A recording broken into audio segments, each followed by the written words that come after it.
बच्चों, हम लोगों का एसएचएम यानी कि सिंपल हार्मोनिक मोशन वाला चैप्टर चल रहा था। उसमें हमने काफ़ी सारी बातें कर ली थी। मैं एक दो छोटी छोटी बातें और बता देता हूँ, है ना। और उसके बाद में फिर हम एग्जाम्पल्स के बारे में बातें करेंगे। तो देखो, मैं एक बात सबसे इजी बात बता देना चाहता हूँ। Time average of energy, time average of energy.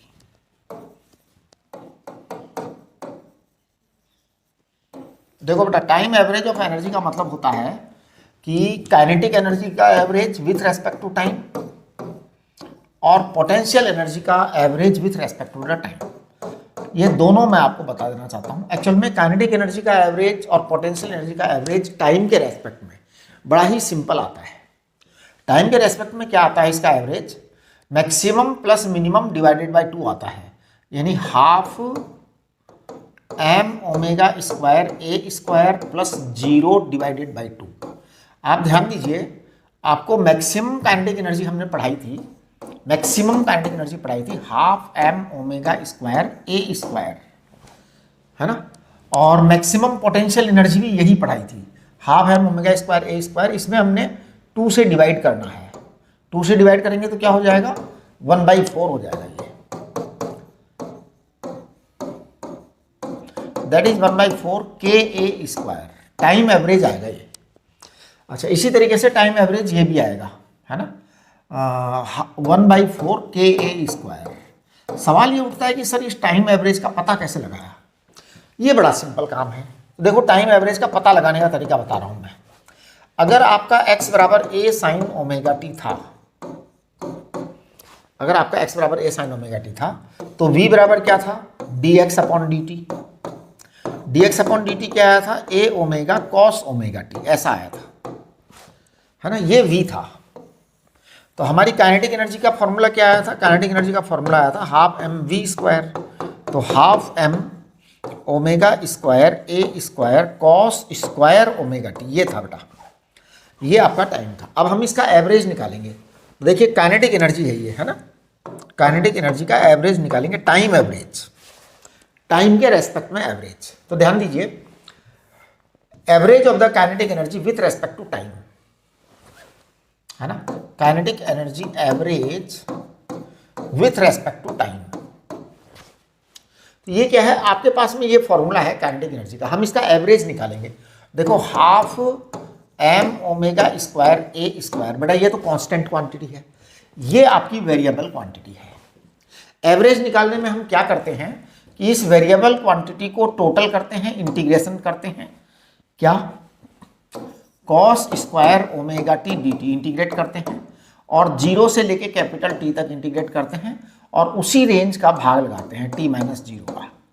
Actual में कोई भी एवरेज निकालने का जो कंसेप्ट है वो बिल्कुल पुराना वाला ही है कि आप सबसे पहले टोटल करिए, फिर जितना आपने टर्म्स का टोटल किया है, जितने रेंज का टोटल किया है, उसका सबका भाग लगा दो, तो एवरेज आ जाता था। वही आज भी किया है हमने। इंटीग्रेशन का मतलब होता है हमने इसका सम किया है, टोटल किया है 0 से लेके कैपिटल टी तक, और कैपिटल t-0 यानी उसी रेंज का भाग लगा दिया है। तो अब देखिए, आपका काइनेटिक एनर्जी एवरेज क्या आएगा विथ रेस्पेक्ट टू टाइम? ये आएगा 1/2 एम ओमेगा स्क्वायर ए स्क्वायर, और ये आपका t तो आएगा नीचे, वो तो रहेगा। ये जो है ना कॉस स्क्वायर ओमेगा टी, इसका इंटीग्रेशन करना है। कॉस स्क्वायर ओमेगा टी का इंटीग्रेशन करने के लिए मैं क्या करूँगा कि इस इंटीग्रेशन को मैं अलग से कर देता हूँ, यहाँ नहीं करता, यहाँ कर देता हूँ, जो कि आपके बहुत काम की चीज़ है। और ये इंटीग्रेशन एक्चुअल में बहुत ही ज़्यादा काम आता है। देखो, कॉस स्क्वायर ओमेगा टी का इंटीग्रेशन जब मैं करूँगा तो मैं इसको लिखूँगा 1 कॉस स्क्वायर ओमेगा टी। इसको हम क्या लिखेंगे? देखो, cos 2 थीटा, cos 2 थीटा का फॉर्मूला क्या होता है? cos 2 थीटा बराबर होता है 2 cos स्क्वायर थीटा -1। अब आप इस -1 को उधर ले जाओ, अपॉन 2 का भाग लगा दो, तो यहाँ पर आ जाएगा 1 + cos 2 omega T upon 2 D T. आप देखिए, ये आपका इंटीग्रेशन करना है, यानी ये जो cos स्क्वायर ओमेगा टी था उसको मैंने इस टर्म में चेंज कर दिया, इस टर्म में चेंज कर दिया। अब देखो, इसका चेंज करने का क्या फ़ायदा होगा? चेंज करने का फ़ायदा ये हुआ कि आपका 1/2 तो एक साइड में आ गया, 1/2 D T plus integration cos 2 omega T upon 2 D T. आप जब इसको करेंगे इंटीग्रेशन तो ये आपका जीरो से लेके कैपिटल टी तक आएगा, ये जीरो से लेके कैपिटल टी तक आएगा। इसको मैं कह दूंगा हाफ कैपिटल टी प्लस ये 1/2 बाहर आ जाएगा, cos 2 ओमेगा टी का इंटीग्रेशन करेंगे तो ये आएगा sin 2 omega T upon 2 omega, ये आएगा बेटा। आपको मैं बता देना चाहता हूं कि 1/2t प्लस ये जीरो आ जाएगा। इसका जब आप वैल्यूज रखेंगे, सॉरी cos 2 ओमेगा टी, इसका इंटीग्रेशन करेंगे ना तो ये sin 2 ओमेगा टी अपॉन 2 आएगा, है ना। आप देखिए, हाँ आप इसको करिए sin 2 omega, cos 2 omega T का इंटीग्रेशन करेंगे ना आप तो ये आएगा sin 2 omega upon 2 omega upon 2 omega, ये आएगा। फिर जब आप इसकी लिमिट रखेंगे जीरो से लेके कैपिटल टी तक तो ये जीरो आएगा हमेशा, ये ध्यान रखिए। तो देखो हमने किया क्या है, अब ये जो चीज़ है ना इसका सारा रिजल्ट निकल कर क्या आ गया हमारे पास, 1/2t आ गया, बस ये रिजल्ट आ गया कुल मिला करके। कुल मिला के हमारे पास में रिजल्ट ये आ रहा है हाफ एम ओमेगा स्क्वायर ए स्क्वायर, इसको हम कह देंगे 1/4 के ए स्क्वायर। तो ध्यान दीजिए हमने क्या किया है, एक बार वापस से सारी बात समझा देता हूँ। एवरेज निकाला है हमने काइनेटिक एनर्जी का टाइम के रेस्पेक्ट में, तो टाइम एवरेज ऑफ एनर्जी ये हमारा आज का टॉपिक था, है ना, टाइम एवरेज ऑफ एनर्जी। तो काइनेटिक एनर्जी एवरेज जो था वो हमने पहले आपको ये बता दिया कि इस तरह से हो सकता है काइनेटिक एनर्जी एवरेज। लेकिन अगर आपके स्कूल में पूछा जाता है तो वो ये सब पूछा जाएगा, पूरा कंप्लीट करना पड़ेगा आपको, है ना। तो कंप्लीट करना पड़ेगा तो कुछ नहीं है, बड़ी सिंपल सी बात है। आप x को ये मान लीजिए कि x बराबर a sin omega T, SHM की इक्वेशन होती है। v से आप जब इसको डिफ्रेंशिएट करेंगे तो आपके पास में a omega cos omega T आ जाएगा। काइनेटिक एनर्जी को लिखेंगे हाफ एम वी स्क्वायर, तो ये हाफ एम ओमेगा स्क्वायर ए square cos square omega T आ जाएगा। जब आप इसका टाइम के साथ में एवरेज निकालेंगे तो बेटा हाफ एम ओमेगा स्क्वायर ए स्क्वायर कॉन्स्टेंट क्वांटिटी है, कॉस स्क्वायर ओमेगा टी का एवरेज निकालने का मतलब है आप 0 से t तक इसको इंटीग्रेट करेंगे और इंटीग्रेट करके फिर आप इसको डिवाइड करेंगे उसी रेंज से जिस रेंज पर इंटीग्रेट किया है। ध्यान दीजिए एवरेज निकालने का तरीका यही होता है कि आप जिस रेंज से इंटीग्रेशन करते हैं उसी रेंज से डिवाइड करते हैं, ये आपका आएगा यहाँ पे। तो ये हाफ एम ओमेगा स्क्वायर ए स्क्वायर आ जाएगा और ये इस तरह से आप जब इसका इंटीग्रेशन करेंगे कुल मिलाकर एवरेज आपके पास में ये आ जाएगा। इसी तरह का एवरेज आप पोटेंशियल एनर्जी के लिए भी निकालेंगे। देखिए पोटेंशियल एनर्जी के लिए एक मिनट जरा आप ये इंटीग्रेशन समझ लो, कॉस स्क्वायर ओमेगा टी, इसको हमने लिखा 1 plus cos 2 omega T upon 2। ये आप लोग मैथमेटिक्स में बहुत करते होंगे, है ना। पता नहीं मैथमेटिक्स में आपको इंटीग्रेशन अभी पढ़ाया भी है कि नहीं, लेकिन कोई बात नहीं, अगर नहीं भी पढ़ाया है तो फिजिक्स में आपको पढ़ा दिया गया है। ये आपका इस तरह से, इसको हमने यहाँ टर्म को चेंज किया, यहाँ इंटीग्रेट किया। जब इसकी लिमिट रखेंगे तो यहाँ तो आपका लिमिट में टी आ गया, इसकी लिमिट एक बार कैपिटल टी रखोगे एक बार जीरो रखोगे, दोनों बार जीरो आएगा साइन का लिमिट, क्योंकि साइन 2 ओमेगा टी, ओमेगा होता है 2 पाई अपॉन टी, ओमेगा होता है 2 पाई अपॉन कैपिटल टी। आप टी की जगह कैपिटल टी रखेंगे तो 4 पाई आएगा, साइन 4 पाई जीरो होती है, साइन जीरो जीरो होती है, साइन 2 पाई जीरो होती है, तो इसलिए वो जीरो आ जाएगा, राइट। अगर आप पोटेंशियल एनर्जी एवरेज निकालें टाइम का तो भी ऐसा ही आएगा। देखिए potential energy average of time, time average of potential energy, है ना। तो देखो मैं यहाँ पर कर रहा हूँ time average of potential energy, कुछ नहीं करूँगा, एग्जैक्ट सेम करूँगा मैं, बिल्कुल भी डिफरेंस नहीं आएगा। Time average of potential energy, देखो सबसे पहले तो पोटेंशियल एनर्जी होती क्या है आपकी, पोटेंशियल एनर्जी होती है हाफ के एक्स स्क्वायर, ये पोटेंशियल एनर्जी होती है बेटा। और जब ये हाफ के एक्स स्क्वायर होता है ना तो मैं कह दूंगा हाफ के एक्स स्क्वायर कितना, एक्स स्क्वायर बराबर होता था A square omega square sine square omega T. ये पोटेंशियल एनर्जी आ गया, है ना। अब मैं इसका एवरेज निकालूंगा, अच्छा हाफ एम ओमेगा स्क्वायर होता है ना, एम ओमेगा स्क्वायर। तो देखिए पोटेंशियल एनर्जी का एवरेज बराबर हाफ एम ओमेगा स्क्वायर ए square integration sine square omega T, sine square omega T, है ना। अब आप इसको इंटीग्रेशन करेंगे 0 से लेके टी तक, और इंटीग्रेशन करके फिर टी का भाग भी लगाएंगे, तभी तो एवरेज आएगा ना बेटा। टी का भाग लगाओगे तभी तो एवरेज आएगा। एवरेज निकालने का तरीका यही होता है, पहले टोटल करो, फिर जितना टोटल किया है उतने का भाग लगा दो, एवरेज आ जाएगा, है ना। तो ये आपके पास में आ गया। ये हम पहले भी एवरेज ऐसे ही निकालते थे, 5th क्लास में भी एवरेज ऐसे ही निकालते थे कि जैसे 10 क्वांटिटीज़ का एवरेज निकालना है तो टोटल करो, फिर 10 का ही भाग लगा दो। यहाँ पे हमने 0 से लेकर टी तक का टोटल किया है, फिर टी का ही भाग लगा दिया, एवरेज आ गया। इंटीग्रेशन यानी सम करना, इंटीग्रेशन इन टोटल। तो ये हाफ एम ओमेगा स्क्वायर ए स्क्वायर आ जाएगा आपके पास।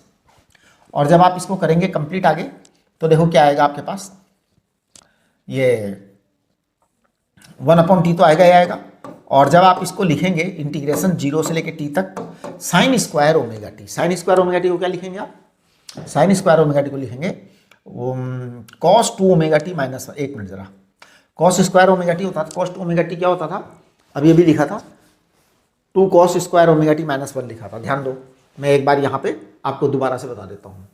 कॉस स्क्वायर ओमेगा टी को क्या लिखा था, कॉस 2 ओमेगा टी को, sorry cos 2 omega T, cos 2 omega T को लिखा था अपन ने cos square omega T minus 1, ऐसे लिखा था 2 cos square omega T minus 1। और इसी को हम लिखते हैं 1 minus 2 sign square omega T, एक ही बात है दोनों।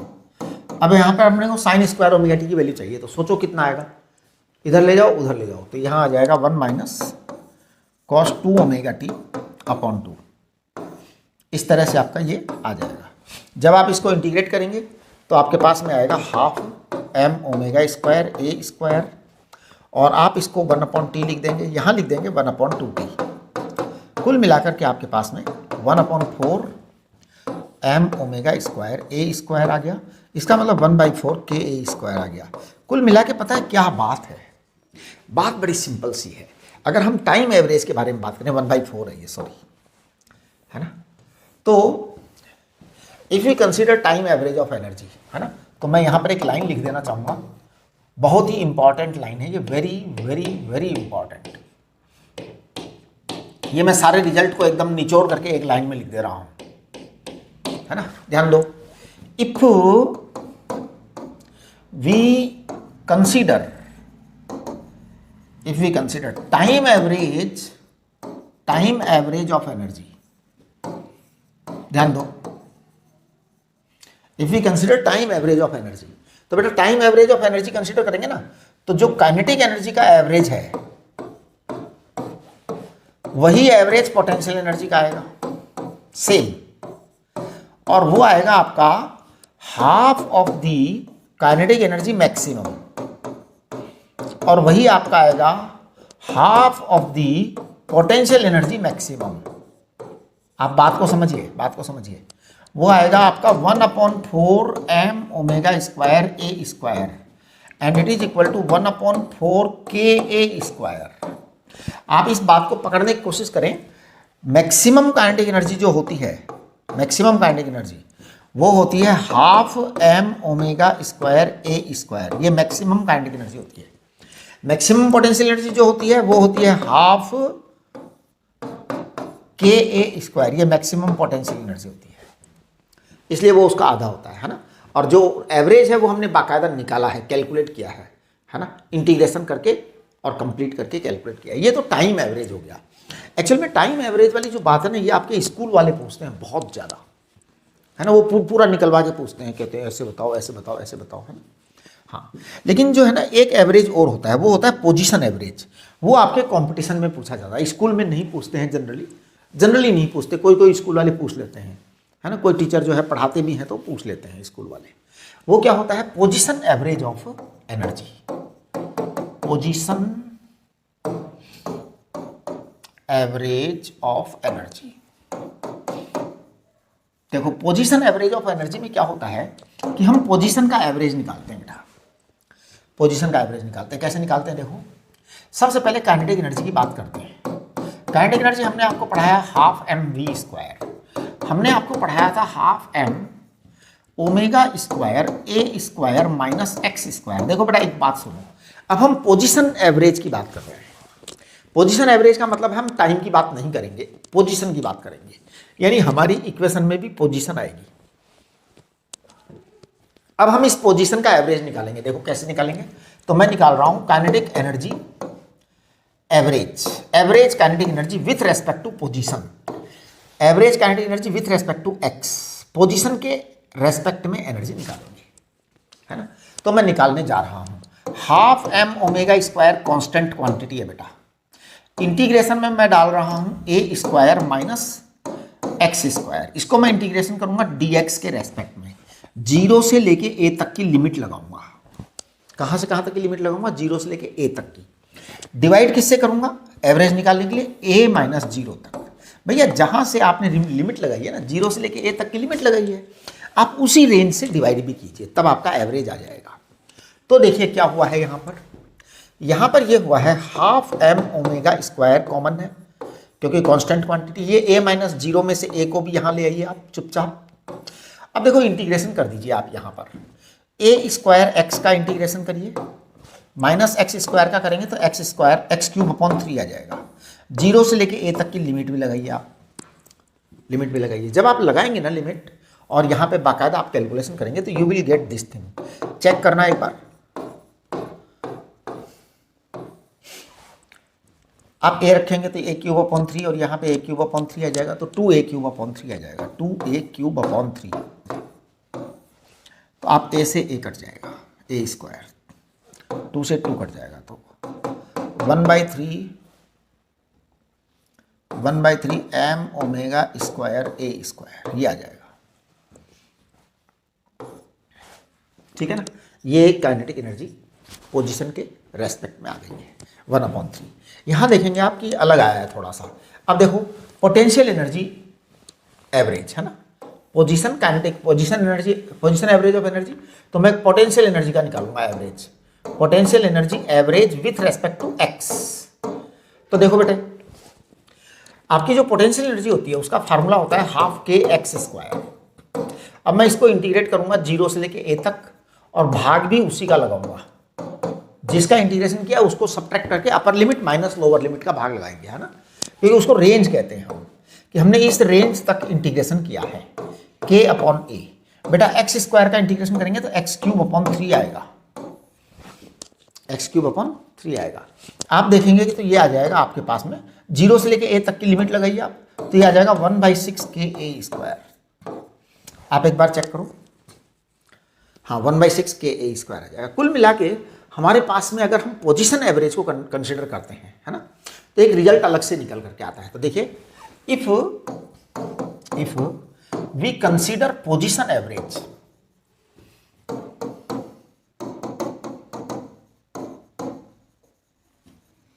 Of energy, if we consider position average of energy, तो देखिए क्या क्या घटनाएं घटित हो रही हैं, क्या क्या हो रहा है। देखिए टाइम एवरेज में तो पता है क्या था, दोनों बराबर थे। टाइम एवरेज में तो क्या आ रहा था, दोनों बराबर आ रहे थे। ये देखो kinetic energy average, potential energy average, half of maximum, ये आपका सीन आ रहा था टाइम के साथ में, लेकिन पोजीशन के साथ में अलग मामला हो रहा है। पोजीशन के साथ में क्या हो रहा है कि kinetic energy average with respect to x, position कितना आया बताओ, चेक करो वहां पे कितना है, 1/3 एम ओमेगा स्क्वायर ए स्क्वायर है बेटा। ये 1/3 है ना, 1/3 एम ओमेगा स्क्वायर ए स्क्वायर, इसको मैं 2/2 से डिवाइड कर रहा हूँ, मल्टीप्लाई कर रहा हूँ, 2/2 से मल्टीप्लाई डिवाइड कर दिया। इससे क्या फायदा हुआ, इससे ये फायदा हुआ हमारे पास आ गया 2/3 into half M omega square ए स्क्वायर। इसका मतलब this is 2/3 of kinetic energy maximum. हाँ जी, मैक्सिमम काइनेटिक एनर्जी का 2/3 टाइम्स आया है, ये 2/3 टाइम्स आया है।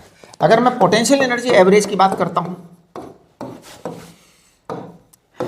एक्स के लिए, तो ये आ जाएगा आपका 1/6 एम ओमेगा स्क्वायर ए स्क्वायर। अभी अभी हमने इसको डिस्कस किया है ना।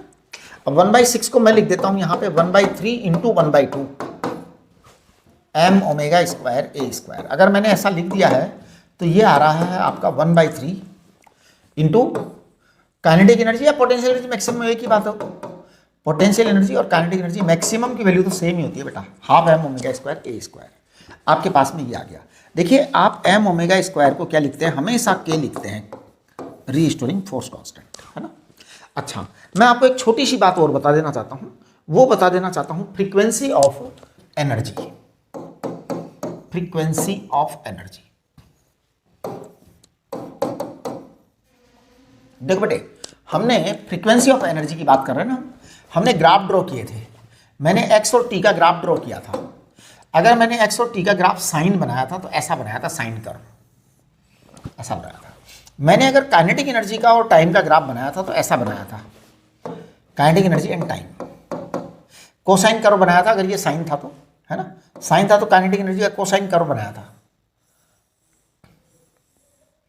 अच्छा, अगर मैंने पोटेंशियल एनर्जी का ग्राफ बनाया था तो अगर साइन था तो साइन ही आया, लेकिन वो कौन सा आया था पोटेंशियल एनर्जी का ग्राफ, मॉड्यूलस आया था। मॉड्यूलस का मतलब होता है आपने एक वाइब्रेशन दो वाइब्रेशन, यानी एक ही उसमें दो वाइब्रेशन हो गए, एक साइकिल में दो वाइब्रेशन हो गए। यहां पर ये एक साइकिल यहां कंप्लीट होता था, तो इसके अंदर क्या हुआ कि एक साइकिल में दो वाइब्रेशन हो गए। देखो, दो बार हीप बन गए, एक दो एक दो। तो इसका मतलब यह है कि एनर्जी की जो फ्रीक्वेंसी होती है वो एसएचएम की नेचुरल फ्रीक्वेंसी की डबल होती है ना। तो it is very very important,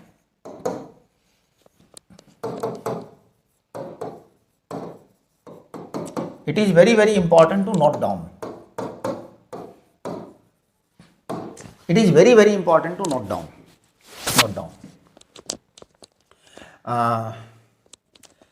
कि frequency of kinetic energy and potential energy, frequency of kinetic energy and potential energy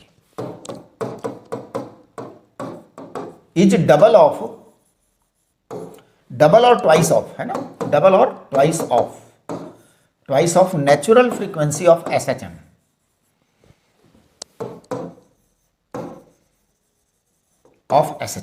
सवाल ये उठता है, इसका मतलब क्या है? इसका मतलब बड़ा सिंपल सा है कि जब एसएचएम का एक वाइब्रेशन होता था ना, उतनी ही देर में एनर्जी के दो वाइब्रेशन हो जाते हैं।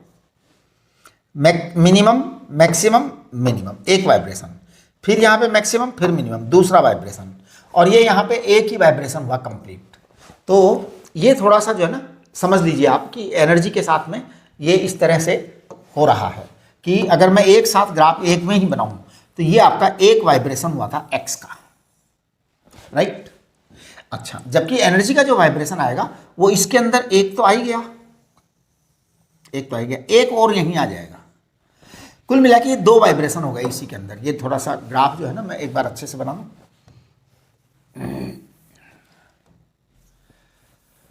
ओके, देखो,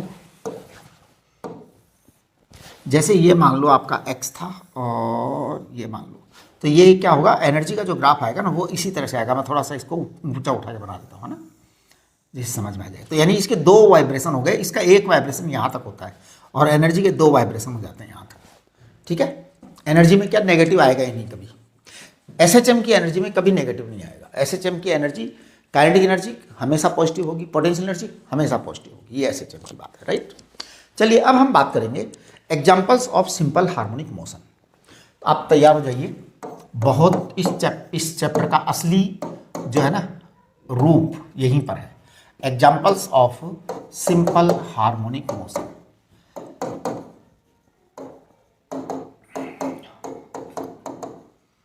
देखिए, सिंपल हार्मोनिक मोशन के बहुत सारे एग्जाम्पल्स हैं। कुछ एग्जाम्पल्स के बारे में मैं अभी इस लेक्चर में बात करूंगा, कुछ एग्जाम्पल्स के बारे में नेक्स्ट लेक्चर में बात करेंगे।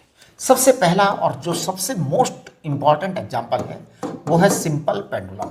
सवाल आता ही आता है इसका, जरूर आता है इसका सवाल, सिंपल पेंडुलम, ठीक है। सिंपल पेंडुलम को हम बेटा आइडियल पेंडुलम भी कहते हैं, आइडियल पेंडुलम भी कहते हैं, क्योंकि जनरल लाइफ में ऐसा पेंडुलम प्राप्त करना संभव नहीं है। सिंपल पेंडुलम में क्या होता है, एक धागा होता है, धागा एक रिजिड सपोर्ट से बंधा होता है, धागे के नीचे एक पेंडुलम बॉब होता है ना। इसका जो धागे की क्वालिटीज हैं वो मैं बता दूं कि थ्रेड की क्या क्या क्वालिटीज होती हैं, पूछा जाता है आपसे एग्जाम में। थ्रेड की क्वालिटी होती है मासलेस होता है, इसका कोई मास वगैरह नहीं होता है। दूसरा होता है इनएक्सटेंसिबल, इसकी कभी एक्सटेंसिबल हो ही नहीं सकता, इनएक्सटेंसिबल होता है। है ना। इन इलास्टिक भी होता है, ये इलास्टिक नहीं होता। इनएक्सटेंसिबल, इन इलास्टिक और मासलेस, ऐसा धागा इस दुनिया में नहीं पाया जाता, है ना। इसका जो पेंडुलम बॉब होता है, पेंडुलम बॉब, पेंडुलम बॉब जो है, इसकी खास बात होती है कि ये रिजिड होता है। ये क्या होता है? रिजिड होता है। और ऐसा रिजिड पेंडुलम बॉब इस दुनिया में पाया नहीं जाता। एनवायरनमेंट को फ्रिक्शन लेस मान के चलते हैं, वैक्यूम मान करके चलते हैं। क्या मान के चलते हैं? वैक्यूम। अब देखिए, ये जो है ना, इसका पॉइंट ऑफ सस्पेंशन होता है और ये इसका पॉइंट ऑफ ऑसिलेशन होता है। इसका जो टाइम पीरियड होता है वो होता है t बराबर 2π√L/g। आप सब जानते हैं इस टाइम पीरियड को, बहुत जाना पहचाना फॉर्मूला है ना। इसको हम प्रूव करेंगे अभी थोड़ी देर में, लेकिन प्रूफ से पहले मैं आपको कुछ बातें बता देता हूँ इसके बारे में। ये जो फॉर्मूला है इसको ज़्यादा डिटेल में मैं ऐसे लिखता हूँ, 2π√L/g। L को मैं कहूँगा effective length, effective length, L को इफेक्टिव लेंथ कहूँगा, G को कहूँगा effective gravity, effective gravity, effective gravity. अब देखिए बात यह है, इफेक्टिव लेंथ का मतलब क्या है? इफेक्टिव लेंथ का मतलब है पॉइंट ऑफ सस्पेंशन से सेंटर ऑफ ऑसिलेशन तक की दूरी। सेंटर ये है, तो यानी कि धागे की लंबाई नहीं है। L is not length of thread, L is not thread, length of thread.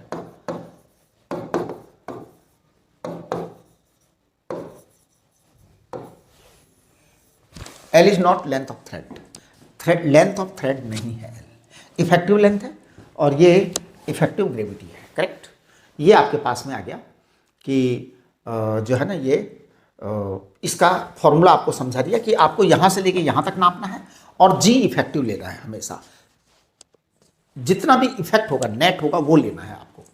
तो देखिए, मैं इसको सबसे पहले डेराइव कर देते हैं हम फॉर्मूले को मैं दो तरह से डेराइव करूँगा। एक्चुअल में आपकी स्कूल में जो टीचर्स हैं वो दो तरह से इसको कराते हैं। कभी कोई टीचर इसको लीनियर एसएचएम के फॉर्म में करा देता है, कोई टीचर इसको एंगुलर एसएचएम के फॉर्म में करा देता है। तो मैं दोनों करवा देता हूँ, जिससे कि जो भी आपके स्कूल वाले पूछें करिए ना आप, है ना। तो देखिए, time period of simple pendulum मैं दोनों मेथड से करा रहा हूँ, है ना। इधर मैं लीनियर वाला करूँगा, इधर मैं एंगुलर वाला करूँगा। राइट। टॉपिक क्या है? टॉपिक है time period of simple pendulum.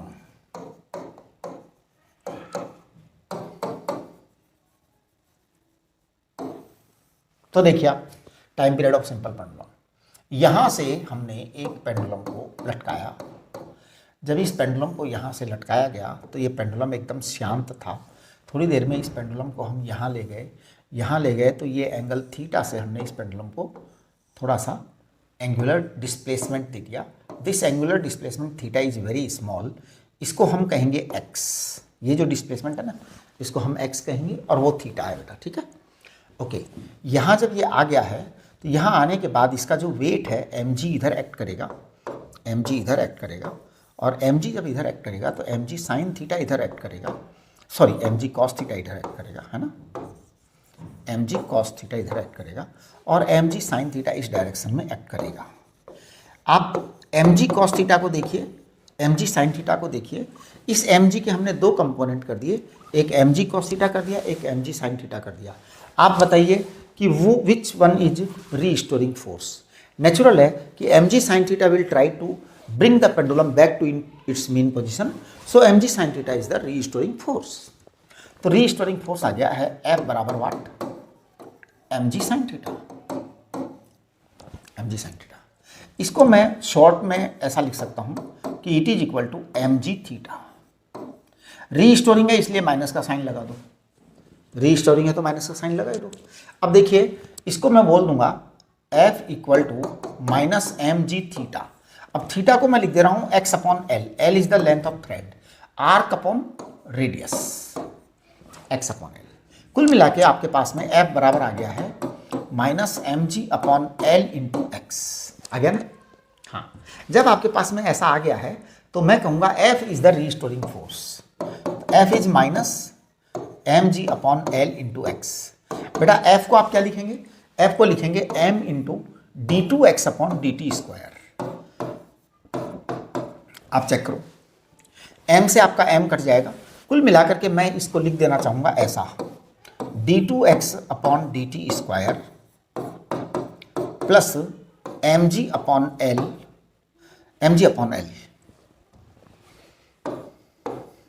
Into बस एम जी, अच्छा एम भी गायब हो गया ना, एम भी कैंसिल हो जाएगा ना बेटा, ये वाला एम और ये वाला एम कट जाएगा, तो एम को भी हटाइए आप, हैं क्यों लिख रहे हो, जब कट जाएगा तो क्यों लिखोगे, g upon l into x, ये बराबर आपका जी आ गया। इसे कहते हैं fundamental differential equation of S H M. We will consider this differential equation, और इसको हम क्या करेंगे, इसको कंपेयर करेंगे। तो देखिए दिस इक्वेशन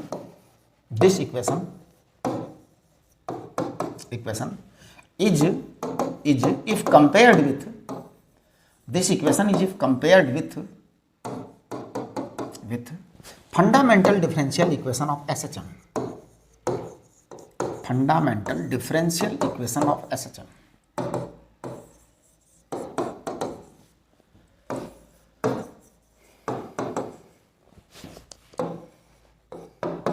हाँ जी, अगर हम इस इक्वेशन को fundamental differential equation of SHM से कंपेयर करें, जो कि क्या होती है, जो कि होती है d2x upon dt square plus omega square x equal to 0, ये होती है बेटा, ये होती है ना।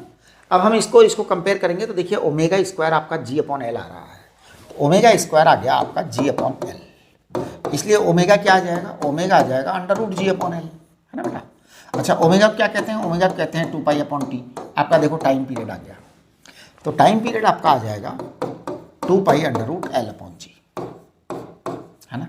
ये देखिए आपका टाइम पीरियड आ गया, है ना। स्कूल के अंदर कई टीचर्स ऐसा भी करते हैं कि इसको लिखते ही नहीं है फंडामेंटल डिफरेंशियल इक्वेशन को, कई टीचर्स ऐसा करते हैं।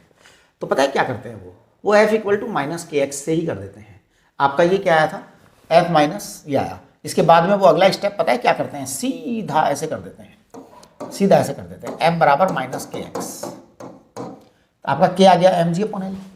अब वो लिखते हैं formula T equal to 2 pi under root m upon k, कुछ भी करो जी, वो एक्चुअल में अलग अलग तरीका है, आदमी अलग अलग ढंग से कर देता है। के को लिख देंगे M ji upon L, so it will be certainly 2 pi under root L upon G. ये आपका देखो आ गया ना टाइम पीरियड, ये सिंपल पेंडुलम का टाइम पीरियड है लीनियर मेथड से।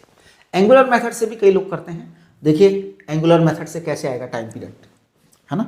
तो मैं यहाँ पे कर रहा हूँ कि आप इसको एंगुलर मेथड से भी टाइम पीरियड निकाल सकते हैं, जिसमें हम क्या करेंगे, एंगुलर मोशन ऑफ एसएचएम काम में लेंगे। तो देखिए क्या हुआ, कुछ नहीं, सिंपल वही फॉर्मूला वही डायग्राम दोबारा बनाऊंगा मैं, और मैं इसको कर दूंगा ऐसा कि ये मेन पोजीशन है, यहाँ से हमने थोड़ा सा इसको उठा दिया, that is the angular displacement theta.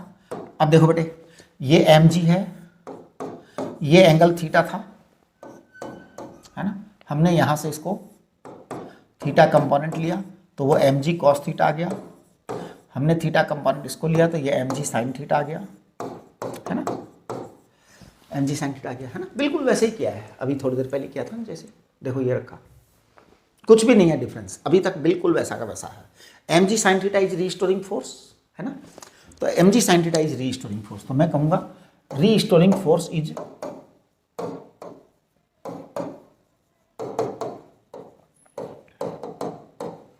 M g sine theta restoring force है। अब जब रीस्टोरिंग फोर्स है तो टॉर्क कितना आ जाएगा, टॉर्क को कहूंगा रीस्टोरिंग टॉर्क। अब जब रीस्टोरिंग टॉर्क की बात करेंगे तो ये एल आ जाएगा बेटा, देखिए एल इंटू एफ आएगा, एल इंटू एफ क्या आएगा, l m g sine theta, ये रीस्टोरिंग टॉर्क आएगा। अब इस रीस्टोरिंग टॉर्क को पता है मैं क्या लिखूंगा, रीस्टोरिंग टॉर्क को मैं लिखूंगा minus m g l into theta, minus m g l into theta, ये रीस्टोरिंग टॉर्क को लिखूंगा मैं, है ना।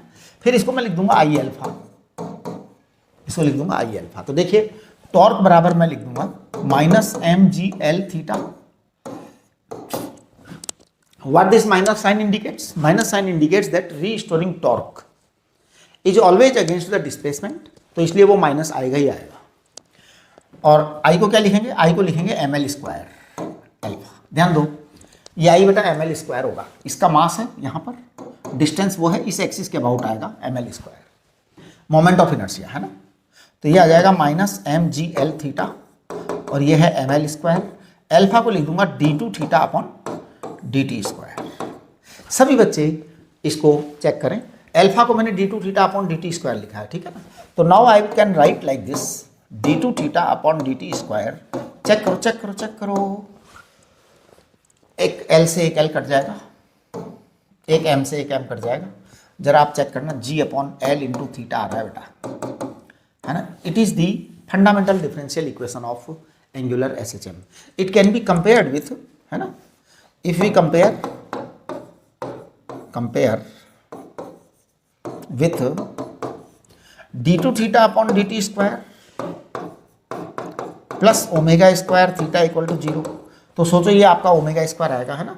तो क्या आएगा यहाँ पर, omega square will be equal to g upon l। Omega कितना आएगा, ओमेगा आएगा under root g by l, under root g by l यानी 2 पाई अपॉन टी, तो t बराबर क्या आ जाएगा, 2 pi under root l upon g। ये आपका टाइम पीरियड आएगा, है ना। इस तरह से ये आपके टाइम पीरियड इसके अंदर आ जाएगा। चलिए अब हम इस टाइम पीरियड के एप्लीकेशंस की बातें करेंगे। बड़ी सिंपल सिंपल सी बातें हैं और बहुत तेज स्पीड से मैं करूँगा। देखिए टी बराबर क्या था, अंडर रूट एल अपॉन जी था, एल अपॉन जी था। यहाँ कोई मास दिखाई नहीं दे रहा, इसका मतलब ये है कि फॉर अ सिंपल पेंडुलम, एक सबसे सिंपल बात बता दे रहा हूँ, फॉर अ सिंपल पेंडुलम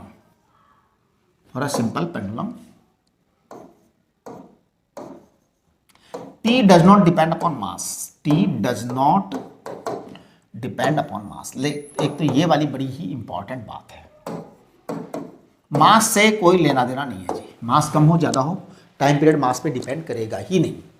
तो टाइम पीरियड किस पे डिपेंड करेगा, टाइम पीरियड एल पर डिपेंड करेगा।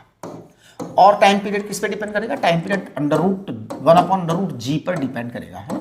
हाँ जी, अगर एल बढ़ जाएगा तो टाइम पीरियड बढ़ जाएगा, एल घट जाएगा तो टाइम पीरियड घट जाएगा, ठीक है। इसी तरीके से अगर जी बढ़ जाएगा टाइम पीरियड घट जाएगा, सॉरी जी बढ़ जाएगा तो, है ना, जी बढ़ जाएगा अगर तो टाइम पीरियड घट जाएगा, और जी घट जाएगा तो टाइम पीरियड बढ़ जाएगा। ये बात होगी, है ना, ये बात इस तरह से होगा, है ना। अब देखिए मैं एक दो एग्जांपल्स लेता हूं कि जैसे मान लीजिए आपका सिंपल पेंडुलम है, हमने इस सिंपल पेंडुलम पर एक बॉब लटका रखा है, इस बॉब का सेंटर ऑफ मास यहाँ है, सेंटर ऑफ मास यहाँ है, राइट। अगर मैं बड़ा बॉब लटका दूँ तो इसकी जगह थोड़ा सा बड़ा लटका दूंगा तो सेंटर ऑफ मास नीचे आ जाएगा, और बड़ा लटका दूँ तो सेंटर ऑफ मास और नीचे आ जाएगा, और अगर मैं ज़्यादा बड़ा लटका दूँ तो भैया सेंटर ऑफ मास और नीचे आ जाएगा। सेंटर ऑफ मास नीचे आता चला जाएगा जैसे जैसे आप बड़ा बॉब लटकाते जाएंगे साइज में बड़ा, क्योंकि मास पर तो डिपेंड करेगा नहीं, एल पर ही डिपेंड करता है। तो एल बढ़ेगा तो टाइम पीरियड बढ़ेगा, ये बात है, ठीक है। चलिए एक अगर अपन छोटी सी बात और करते हैं तो उसको थोड़ा समझने की कोशिश करें, क्योंकि टी प्रोपोर्शनल टू क्या है, अंडर रूट एल है, तो मैं अंडर रूट एल की बातें कर रहा हूँ, है ना। अगर मान लीजिए मैंने यहाँ पर एक सिंपल पेंडुलम लगाया, उसके अंदर एक खोखला गोला लगाया बेटा, खोखला गोला एकदम, उसका सेंटर यहाँ है।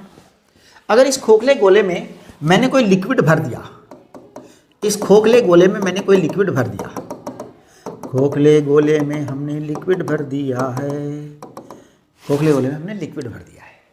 अब अगर मैं इसके नीचे से एक छोटा सा छेद कर दूं, है ना, हाँ जी, ये एग्जाम में आया हुआ सवाल है, इसके नीचे से मैंने छोटा सा छेद कर दिया है बेटा, little hole is made with this pendulum Bob, right. इसमें लिक्विड भरा है, ये लिक्विड जो है इसमें से गिरेगा, बूंद बूंद करके गिरेगा नीचे। अब देखिए बूंद बूंद करके नीचे गिरेगा तो पहले ऊपर से खाली होता जाएगा, तो होगा क्या, इसका सेंटर ऑफ मास जब कंप्लीट भरा हुआ है तो यहाँ होगा, सेंटर ऑफ मास जब कंप्लीट भरा हुआ है तो यहाँ होगा, थोड़ा सा खाली हो जाएगा तो सेंटर ऑफ मास आपका यहाँ हो जाएगा, नीचे आ जाएगा सेंटर ऑफ मास, लिटिल, है ना, खाली हो जाएगा थोड़ा सा, फिर थोड़ा और खाली होगा तो सेंटर ऑफ मास और नीचे आ जाएगा, फिर थोड़ा और खाली होगा तो सेंटर ऑफ मास और नीचे आ जाएगा, फिर थोड़ा और खाली होगा तो अब सेंटर ऑफ मास ऊपर चढ़ा जाएगा। हाँ, ये ध्यान रखने का, क्योंकि फिर ये पेंडुलम बॉब का मास काम आने लग जाएगा ना। अभी तो ये लिक्विड के मास के कारण नीचे आ रहा था, अब लिक्विड तो रहा नहीं, लिक्विड तो आपने निकाल दिया बाहर, तो ये क्या होगा, अब ऊपर जाना चालू करेगा धीरे धीरे, जैसे थोड़ा बहुत लिक्विड रहेगा उसमें हल्का सा रहेगा, उसके कारण थोड़ा सा डिस्टर्ब रहेगा, फिर थोड़ा सा और खाली होगा तो और थोड़ा ऊपर चला जाएगा, फिर एकदम लास्ट में आते टाइम में एकदम 100% सेंटर पे वापस आ जाएगा। इसका मतलब ये हुआ कि ये जो सिंपल पेंडुलम का जो सेंटर था ये धीरे धीरे करके नीचे आ रहा था पहले, फिर वापस से ऊपर चढ़ने लग गया। इसका मतलब ये हुआ कि स्टार्ट में एल बढ़ रहा था, एल बढ़ रहा था तो टाइम पीरियड बढ़ रहा था, फिर एल घटा तो टाइम पीरियड वापस से घटने लग गया। पहले वाले टाइम पीरियड और दूसरे वाला time period, final time period बराबर होगा, क्योंकि दोनों बार जो है ना फाइनल जो है सेंटर ऑफ मास सेंटर पर ही था। यस, खोखला था 100% खोखला गोला खाली तो भी सेंटर ऑफ मास सेंटर पर, 100% भरा हुआ था तो भी सेंटर ऑफ मास सेंटर पर। ये खास बात है। इसका मतलब ये हुआ कि आपका जो टाइम पीरियड आएगा वो इस तरह से होगा। टाइम पीरियड का जो है ग्राफ जो है ना वो इस तरह से ये टाइम पीरियड जाएगा और ये ऐसा सीन बनेगा। ये क्वेश्चन आपके एग्जाम में आया हुआ है एडवांस के अंदर, राइट। तो ये आपका टाइम पीरियड का ग्राफ हो गया। ये इस तरह से एल के साथ में टाइम पीरियड बढ़ता चला जाएगा। जिस भी तरह से हम एल को बढ़ाना चाहें बढ़ जाएगा। जैसे एक छोटा सा एग्जांपल और ले लेता हूँ। मान लीजिए आपका सिंपल पेंडुलम है ये यहाँ पर, है ना, और इस सिंपल पेंडुलम में यहाँ पे एक बॉब लगा हुआ है। आपने नीचे से एक मैग्नेट लटका दिया, चुंबक लटका दिया तो सेंटर ऑफ मास नीचे जाएगा। सेंटर ऑफ मास नीचे आ गया तो एल बढ़ गया और टी बढ़ गया। जब सेंटर ऑफ मास नीचे आएगा, जब सेंटर ऑफ मास नीचे आएगा एल बढ़ेगा और टाइम पीरियड बढ़ेगा, है ना। तो देखिए इसको क्या होगा कि ये कहिए आप कि when centre of mass comes down, है ना, when centre of mass comes down L increases T increases. ये बात ध्यान दीजिए, एल इंक्रीजेज टी इंक्रीजेज, है ना। when center of mass goes up, L decreases, T decreases, ये दोनों का। देखिए एक एग्जांपल और बताता हूँ आपको मैं। जैसे मान लीजिए यहाँ पे आपका एक सेंट्रल पेंडुलम बॉब था, है ना। अब ये पेंडुलम बॉब था, आपने इस पेंडुलम को आधा काट दिया, काट के फेंक दिया आधा, यानी ये ऐसा बच गया आपका पेंडुलम। ये लो जी, पहले तो पूरा था पेंडुलम, अब हमने आधा काट दिया, आधा गोला ही रह गया। अब बताइए क्या हुआ भाई, आधा काट दिया तो आधा गोला रह गया, तो सेंटर ऑफ मास ऊपर उठ गया, सेंटर ऑफ मास ऊपर उठ गया तो एल घट गया तो टी बढ़ गया। इसमें सिंपल सी बात है। क्या बात है? ओ सॉरी, टी घट गया। उड़ी बाबा रे, एल घटेगा तो टी घटेगा। हाँ, ये बात होगी, राइट। अच्छा, अब हम जी की बात करते हैं। जी देखो, मैंने आपको पढ़ाया कि T proportional to 1/√G, T proportional to 1/√G। बेटा जब G घटेगा तो T बढ़ेगा, है ना। If we go down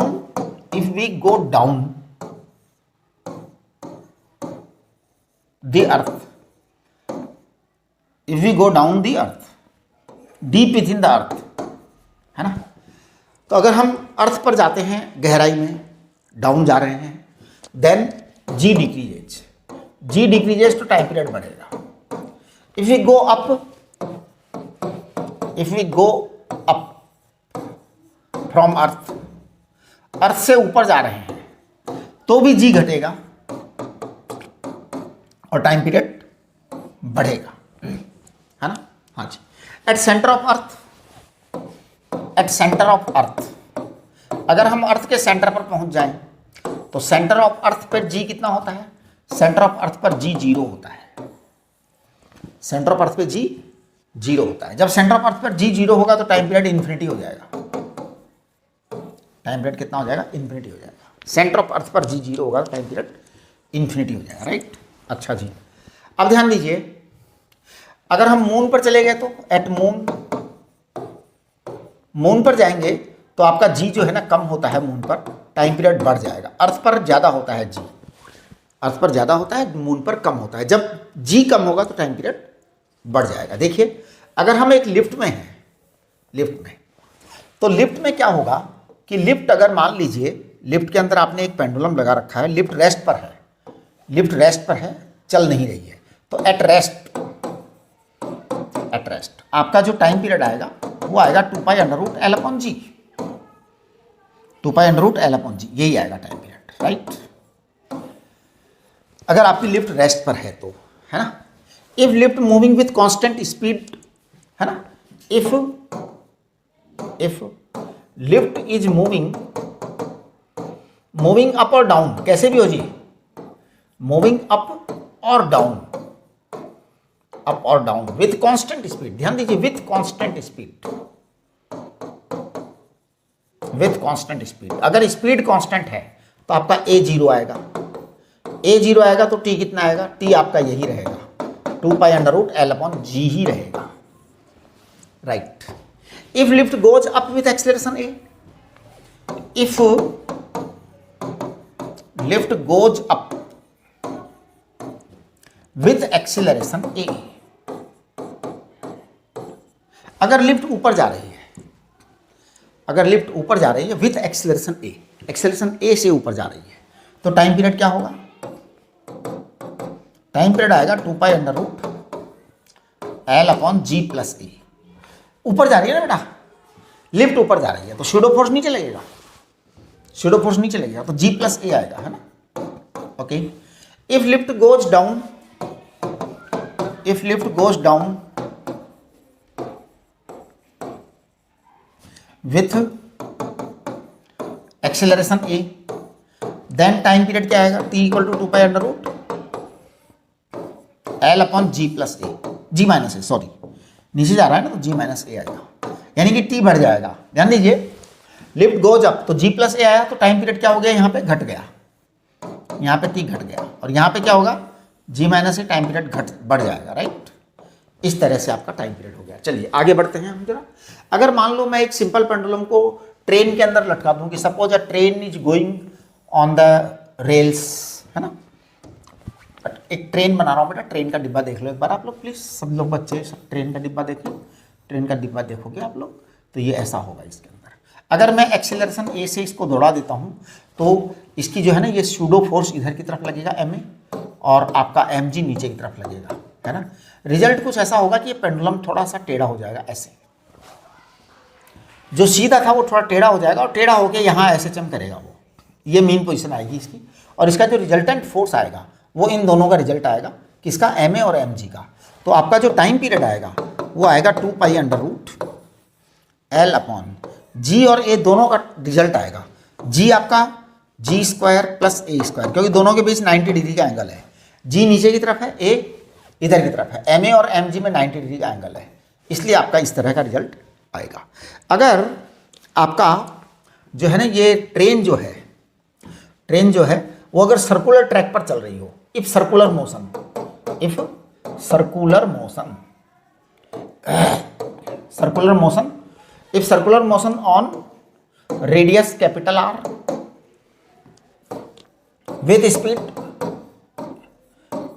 we, अगर मान लो आपको ऐसा दे रखा है तो जो एक्सीलरेशन आएगा ना वो वी स्क्वायर अपॉन आर आएगा बेटा, सेंट्रीपिटल एक्सीलरेशन हो जाएगा। कुल मिलाकर के आपका जो टाइम पीरियड आ जाएगा तब कि अगर ट्रेन ऐसा हो रहा है कि वो सर्कल पर जा रहा है तो ये under root g square plus v square upon R का होल स्क्वायर, इस तरह से आपका टाइम पीरियड होगा ये, राइट। ए स्क्वायर की जगह वी स्क्वायर अपॉन आर आ जाएगा। बहुत सारे केस हैं जी, बहुत सारे केस, अनलिमिटेड केस हैं। मतलब कुल मिला के बात क्या है, कुल मिला के बात यह है टी बराबर under root effective l, effective length upon effective gravity, ये है असली बात। आपको इफेक्टिव ग्रेविटी निकालनी है, बस इफेक्टिव ग्रेविटी निकालनी है, करेक्ट। ये आपका जो है ना ये टाइम पीरियड आ गया आपका, राइट। अब इफेक्टिव ग्रेविटी जो है ना वो कई तरह से बदल सकते हैं, जैसे अब छोटी छोटी बातें हैं, हजारों बातें हैं, क्या क्या बातें हैं आपको बताई जाएंगी, है ना।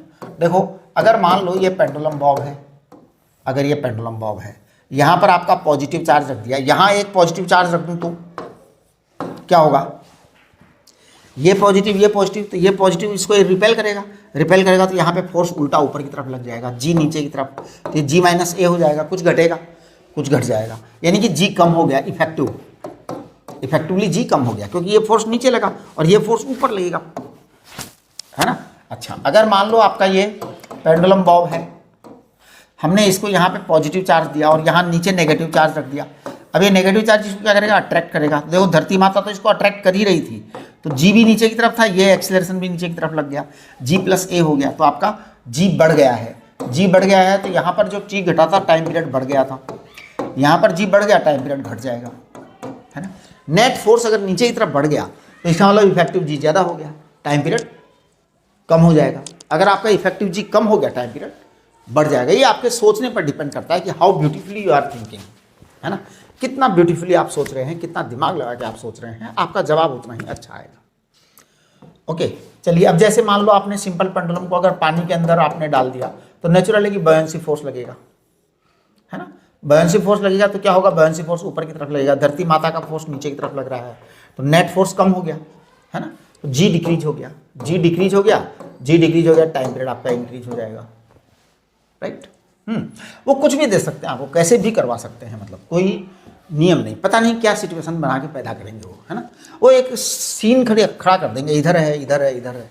और जैसे एक बार एक सवाल आया था, मुझे याद है, बहुत पहले की बात है, एक उसके अंदर एग्जाम में, कि एक पेंडुलम था, वो अर्थ पर था और अर्थ पर जो है वो एसएचएम कर रहा था, अर्थ पर एसएचएम कर रहा था। अचानक उसके सामने एक बड़ा वाला गोला अगर आ जाए, अगर एक बड़ा वाला गोला आ गया इसके सामने, अब बताओ टाइम पीरियड का क्या होगा। अर्थ तो थी, धरती माता तो है ही, धरती माता तो है, इसके सामने एक बड़ा वाला गोला और आ गया, एक बड़ा वाला गोला और आ गया, बताओ क्या होगा। जी तो आपका नीचे की तरफ हो गया, बड़ा वाला गोला उसको और अट्रैक्ट करेगा, जो भी है G M m upon R square आएगा ना।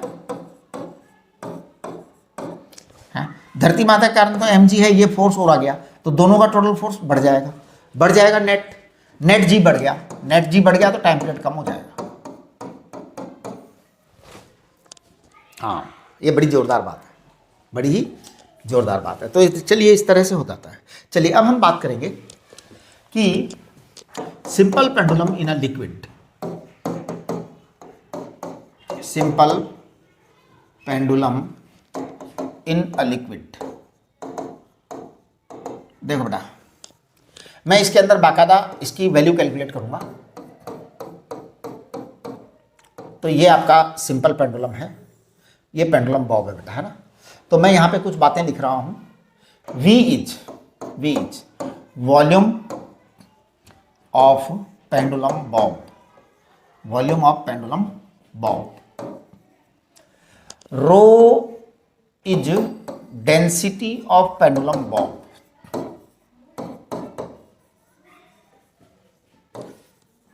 पेंडुलम बॉब है ना बेटा। सॉलिड पेंडुलम बॉब है, उसकी डेंसिटी रो है, उसकी डेंसिटी रो है ना। तो small m is mass of pendulum Bob,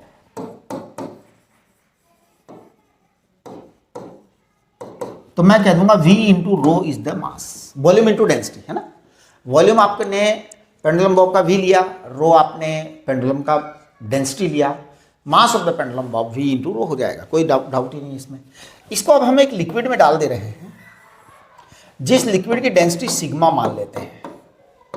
क्या मान लेते हैं? Sigma is the density of liquid, sigma is density of liquid.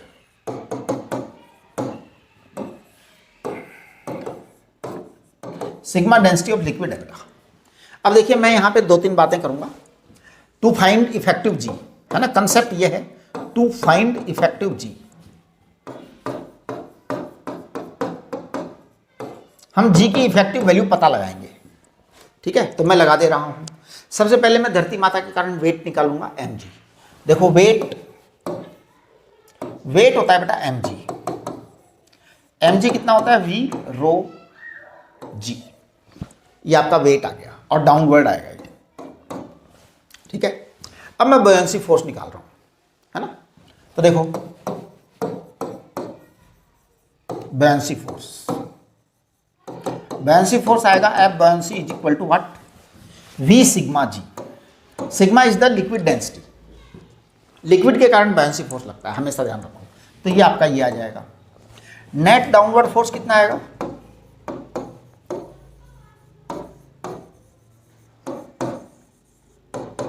Net downward force आएगा आपका V rho G minus V sigma G, ये नेट डाउनवर्ड फोर्स आएगा।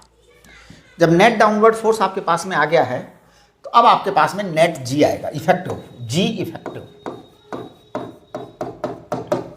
G effective आएगा बेटा एफ नेट अपॉन मास, ये जी इफेक्टिव होता है। F net कितना है? एफ नेट है V rho G minus V sigma G, और मास आपका कितना होता है? V into rho. आप कैलकुलेट करेंगे, जी को कॉमन ले लीजिए तो आपके पास जी इफेक्टिव आ गया है। आप जी को कॉमन लीजिए, लिखें कॉमन, बिल्कुल वी से वी कट जाएगा, रो से रो कट जाएगा, 1 माइनस सिग्मा अपॉन रो आ गया आपके पास, ये आपके पास जी इफेक्टिव आ गया। और जब आपके पास जी इफेक्टिव आ गया तो टाइम पीरियड जो आ जाएगा, नेट टाइम पीरियड निकाल दे रहा हूं मैं, नेट टाइम पीरियड आएगा टी बराबर 2 pi under root L upon G effective, L upon G effective. कितना आएगा जी इफेक्टिव? जी इफेक्टिव आएगा G 1 minus sigma upon rho. Natural है कि ये बढ़ जाएगा आपकी वैल्यू, टाइम पीरियड इंक्रीज हो जाएगा, है ना, टाइम पीरियड इंक्रीज हो जाएगा, करेक्ट। ओके, ये बात हो गई। चलिए इसके बाद में हम बात करते हैं motion of SHM, motion of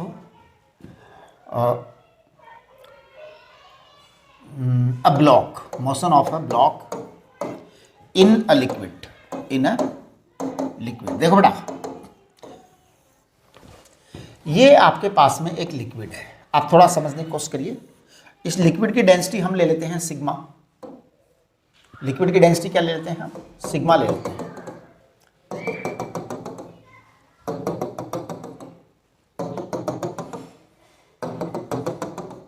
sigma is the density of liquid, right. अब ये क्या होता है,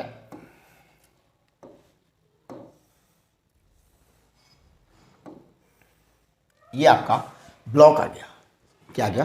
ब्लॉक आ गया। अब ये आपका ए आ गया और ये आपका कैपिटल एच हाइट आ गई, कैपिटल एच हाइट आ गई, आएगी ना।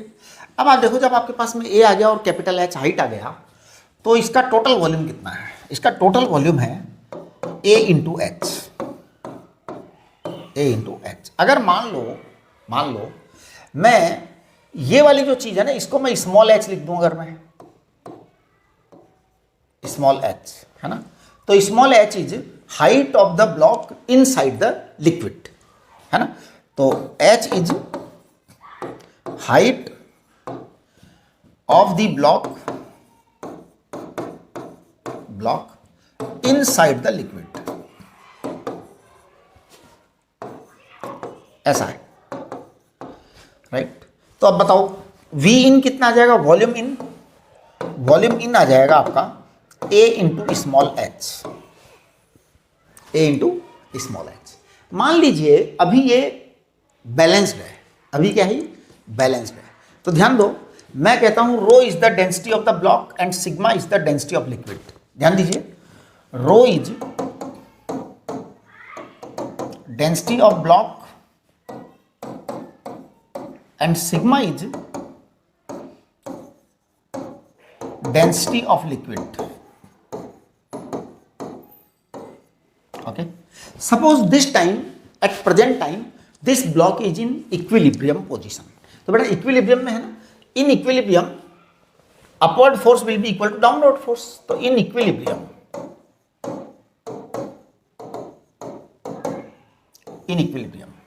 Upward force equal to downward force. Upward force is buoyancy force, है ना बेटा, upward force is buoyancy force और it is equal to weight, है ना। बयान्सी फोर्स ज्यादा होगा। अच्छा, बयान्सी फोर्स ज्यादा होगा इसीलिए वो तैर रहा है। अगर बयान्सी फोर्स कम होता तो वो तैरता भी नहीं। एक मिनट जरा, रिकॉर्डिंग हो रही है या नहीं, मैं चेक कर लूँ। हाँ, हो रही है। तो बेटा बयान्सी फोर्स अगर क्या होता,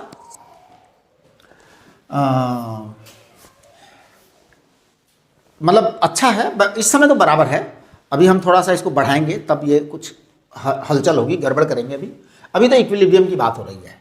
इक्विलिब्रियम हो रहा है तो इसका मतलब बयान्सी फोर्स जो है आपका वो है V in sigma ji, wait है आपका V रो जी। अब V इन कितना है? V इन है A small h sigma g, V कितना है आपका, A capital H rho G। अब आप स्वयं सोचिए, A से A काट दो, G से G काट दो, स्मॉल h की वैल्यू कितनी आ जाएगी, स्मॉल h की वैल्यू आ जाएगी capital H rho upon sigma. ये स्मॉल h की वैल्यू आ जाएगी ना, बिल्कुल। बेटे जब ये आपके पास स्मॉल h की वैल्यू आ गई ना, तो अब पता है मैं क्या बोलूँगा इसको, मैं बोलूँगा ये इक्विलिब्रियम पोजीशन है, यानी इस समय इस ब्लॉक में कुछ हलचल नहीं हो रही है। ये इक्विलिब्रियम पोजीशन है, ब्लॉक शांति प्रिय स्थिति में है इस समय, ब्लॉक एकदम शांत है, एकदम कूल है ब्लॉक इस समय, एकदम शांत है। और जब ये एकदम शांत है तो इसमें कुछ भी नहीं होगा, कुछ भी नहीं होगा। अब मैं इसमें घोटाला करने जा रहा हूँ, तो this is the balancing length, है ना। अब आई एम डूइंग घोटाला इन दिस ब्लॉक। देखो मेरा घोटाला कैसे करूँगा मैं, इसमें कुछ गड़बड़ करूँगा, कुछ हलचल करूँगा, कुछ डिस्टर्बेंस पैदा करूँगा। डिस्टर्बेंस पैदा करने के लिए या तो मैं इस ब्लॉक को थोड़ा ऊपर खींच के छोड़ूंगा या फिर नीचे दबा के छोड़ दूंगा।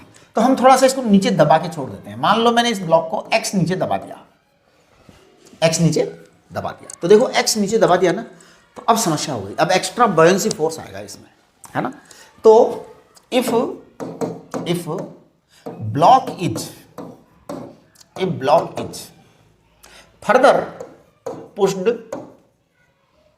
Further pushed down by x distance, x distance से डाउन कर दिया, तो अब देखिए extra buoyancy force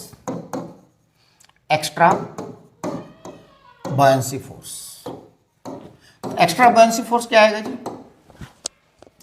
extra buoyancy force आएगा आपका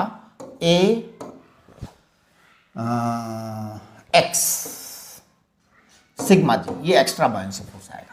ये जो एक्स्ट्रा बॉयंसी फोर्स आया है, this is the restoring force, यही इस ब्लॉक को वापस अपनी जगह लेके जाएगा। देखो हमने ब्लॉक को पहले किसी लिक्विड में डाला, तो ब्लॉक को जब लिक्विड में डाला तो ब्लॉक क्या था, इक्विलिब्रियम में था। इक्विलिब्रियम में होने के बाद फिर डिस्टर्बेंस आया है, और वो जो डिस्टर्बेंस आया उसमें ये बॉयंसी फोर्स जो है वो इस डिस्टर्बेंस को वापस से मैनेज करेगा, यानी ब्लॉक को वापस ऊपर ले जाएगी, चलो ऊपर, है ना। तो this is the restoring force. तो capital F is the restoring force. ये जो एक्स्ट्रा बॉयंसी फोर्स आया ना बेटा, यही रीस्टोरिंग फोर्स है, यानी ये आ जाएगा A सिग्मा G x, ये आपका माइनस KX आ गया बेटा, K आपका रीस्टोरिंग फोर्स कांस्टेंट आ गया, A सिग्मा G, ये आपका K आ गया, करेक्ट। अब देखिए आपका टाइम पीरियड का जो फॉर्मूला था, टाइम पीरियड का फॉर्मूला था आपका T बराबर 2π√m/k, तो T बराबर 2π√m/k। m कितना है, m आपका है A कैपिटल H रो, ये मास है बेटा, मास, A कैपिटल H रो मास है ना। K कितना है, K है आपका A सिग्मा G, ये A सिग्मा G है ना। अब आप देखिए A से A उड़ा दीजिए, तो मैं कहूँगा कि आपका टाइम पीरियड जो आया है ये आया है 2π कैपिटल H रो सिग्मा G। अब आप यहाँ एक बात देखेंगे कि कैपिटल H रो सिग्मा G जो था ना आपका, ये क्या था बताओ, ये आपका स्मॉल h अपॉन G था। What is small h, small h आपकी ये वाली लंबाई थी, ये वाली लेंथ थी, जो कहाँ मतलब था वो ब्लॉक, स्मॉल h वाला यहाँ था, ये देखो ये रहा।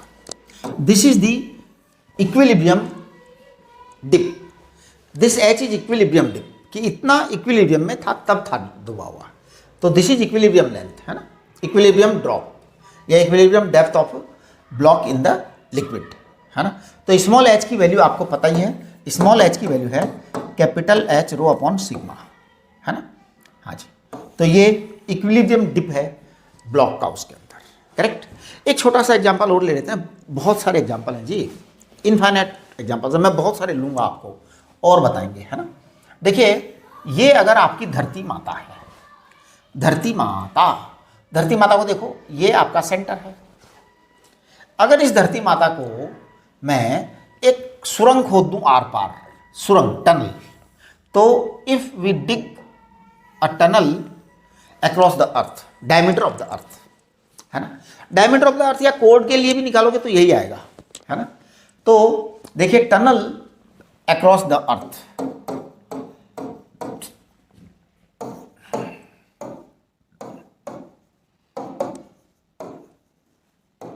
बेटा हमने आपको, अगर आपने ग्रेविटेशन का चैप्टर पढ़ा है ध्यान से, ग्रेविटेशन के चैप्टर को आप रिवाइज कर लीजिए। F इक्वल टू हमने आपको पढ़ाया था F इन इक्वल टू हमने आपको पढ़ाया था minus GMM small r upon capital R cube, ऐसा पढ़ाया था हमने आपको। ध्यान दो, अगर ये सेंटर है, सेंटर से स्मॉल r डिस्टेंस पर कोई पार्टिकल है, तो जो ग्रेविटेशनल फोर्स है वो minus GMM small r upon capital R cube बताया था। ग्रेविटेशन धरती माता के अंदर स्मॉल r डिस्टेंस पर फ्रॉम द सेंटर, तो ये आ जाएगा minus K upon R, minus K into R, minus K into R, ये F आ गया। अब K बराबर कितना आ गया? K बराबर आ गया है GMM upon capital R cube, GMM upon capital R cube, ये K आ गया। अब पता है इस K को मैं क्या लिख दूंगा? इस K को मैं लिख दूंगा m ओमेगा स्क्वायर, या आप मत भी लिखो K बराबर m ओमेगा स्क्वायर, आप मत भी लिखो तो भी आ जाएगा। देखिए कैसे, पहले मैं यहाँ पे छोटा सा चेंज कर देता हूँ, आप देखेंगे ना, क्योंकि वो स्मॉल r तो आपका डिस्प्लेसमेंट है, स्मॉल r तो आपका क्या है? डिस्प्लेसमेंट है। यहाँ देखेंगे तो मैं आपको एक छोटी सी बात कह देता हूँ, ये GMM और ये है capital R square into R cube को capital R square into R लिखा। GM upon capital R square को मैं स्मॉल g कहता हूँ, तो ये आ जाएगा small GM upon capital R, ये आएगा बेटा, ये K है, ये K है ना। हाँ, अब देखो हमारा जो टाइम पीरियड का फॉर्मूला था वो था 2 pi under root m by K। अब आप K की वैल्यू रख दो तो आपका T बराबर क्या आ जाएगा? 2 pi under root m upon K। m आपका m है और K आपका है mg अपॉन R, R आपका ऊपर चला जाएगा। कुल मिला के टाइम पीरियड आपका आ जाएगा 2 pi under root R upon G। अब आप एक छोटी सी बात देखेंगे, बहुत ही जोरदार बात है। 2 pi under root R upon G उसको टाइम पीरियड है साहब। टनल के अंदर एक पार्टिकल को हमने डाला, टनल में एक पार्टिकल को डाला, तो टनल में डालने के बाद मैं यहाँ खड़ा था, ध्यान दो, मैंने धरती माता के अक्रॉस एक टनल खोद दी टनल, फिर मैं यहाँ साइड में खड़ा होकर एक पार्टिकल डाला, मैंने पार्टिकल डाला तो ये पार्टिकल तेजी से दौड़ता यहाँ गया, फिर वापस आया, फिर गया, फिर वापस आया, फिर गया, फिर वापस आया। जिंदगी भर कार्यक्रम होता रहेगा। एक बार डाल दो किसी को बस धरती माता के चारों तरफ टनल खोद दो, एक बार डाल दो बस, हमेशा हमेशा के लिए SHM होती रहेगी और टाइम पीरियड ये आएगा। आपको पता है इस टाइम पीरियड की वैल्यू कितनी आएगी? अगर आप कैपिटल R अर्थ की रेडियस रखते हैं 6.4 इंटू 10⁻⁶ मीटर, G को लिखते हैं आप 10 या 9.8 अप्रोक्स, तो ये आपका 84.6 मिनट आता है। आप सोचो 84.6 मिनट जी, लेस देन 1.5 आवर। आप सोचिए 1.5 घंटे से कम समय है। उस 1.5 घंटे से कम समय में पता है क्या होगा? अजी सुनो तो सही, 1.5 घंटे से कम समय में क्या होने वाला है, आप जान ही नहीं रहे। 1.5 घंटे से कम समय में बेटा इधर देखो क्या जोरदार बात होने वाली है। आपका ये पार्टिकल जो है वो यहाँ से वहाँ जाकर वापस नीचे आ जाएगा, यानी इंडिया से अमेरिका जाकर के अमेरिका से वापस इंडिया आ जाएगा 1.5 घंटे के अंदर। तो हाँ, एक बात, क्या जोरदार बात है। 1.5 घंटे में तो अमेरिका जाके वापस, यानी कि अगर टनल खोदने का काम कर लिया ना लोगों ने, एक टनल खोद दी, तो बस समझ लो कि कितना ज़्यादा ट्रांसपोर्टेशन बढ़ जाएगा। आप सोचो, फटाफट फट फट फट फट फट, है ना, कोई आइटम डालो वर्क नीचे, उसमें वैक्यूम मेंटेन करना पड़ेगा, नहीं तो एक्सीडेंट हो जाएगी। वैक्यूम मेंटेन करना पड़ेगा, वैक्यूम, है ना, उसके पीछे कारण है, नहीं तो वो जल के राख हो जाएगा, क्योंकि फ्रिक्शन अगर ज़्यादा हो गया ना वहाँ पे तो धमाका वैसे हो जाने वाला। कभी बनेगा नहीं, चिंता मत करो आप, आदमी में इतनी दम नहीं है, सोच सकता है, करना बड़ा मुश्किल काम है ना। तो ये बातें हैं। इसके अलावा भी बहुत सारी बातें हैं। स्प्रिंग का पेंडुलम है, स्प्रिंग की मोशन है, इसके अलावा काफ़ी सारे और पेंडुलम हैं, तो वो सब हम नेक्स्ट लेक्चर में करेंगे, है ना। चलिए, नमस्ते।